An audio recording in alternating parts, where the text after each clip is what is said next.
B Sanchita மேடைக்கு வருவது. தாய் வாழ்க, தாய் தந்த தமிழ் வாழ்க.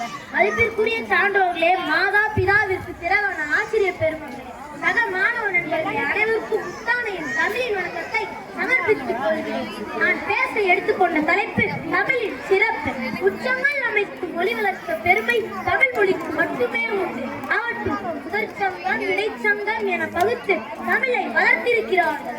அகத்தியமான முதற் சங்கம், இடைச்சங்கமான தொல்காப்பியம், கடைச்சங்க நூல்களாக திருக்குறள், குறுந்தொகை போன்ற என் அருந்தமிழ் மிளர்கிறது. சங்க இலக்கியங்களை அகம், புறம் என பகுத்து புலவர் பலரால் சிறப்பிக்க பெற்றது.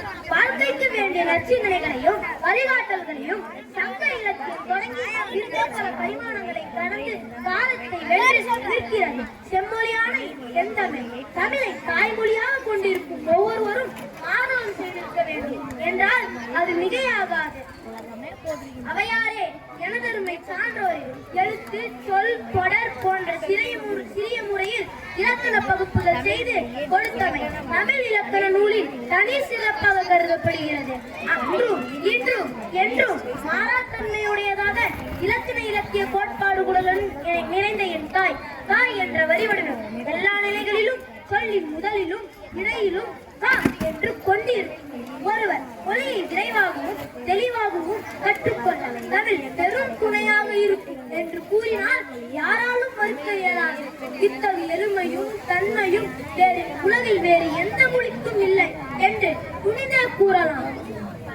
அருந்தமிழ் சான்றோர்களே, நாமக்கல் கவிஞர் என்ன கூறுகிறார் என்றால், தமிழன் என்றொரு இனம் உண்டு, அவனுக்கு தனி ஒரு குணம் உண்டு, அமிர்தம் அவர்தம் மொழியாகும், அன்பே அவனது மொழியாகும் என தமிழரின் மாண்புகளை நெகிழ்ந்து பாடியுள்ளார். படிமையும் இனிமையும் கொண்டிருக்கும் தமிழை நாளும் கற்றும் கற்பித்தும் பார்வோற்றும் பெரும் இனமாக திகழ்வோம் என உறுதியேற்போம்.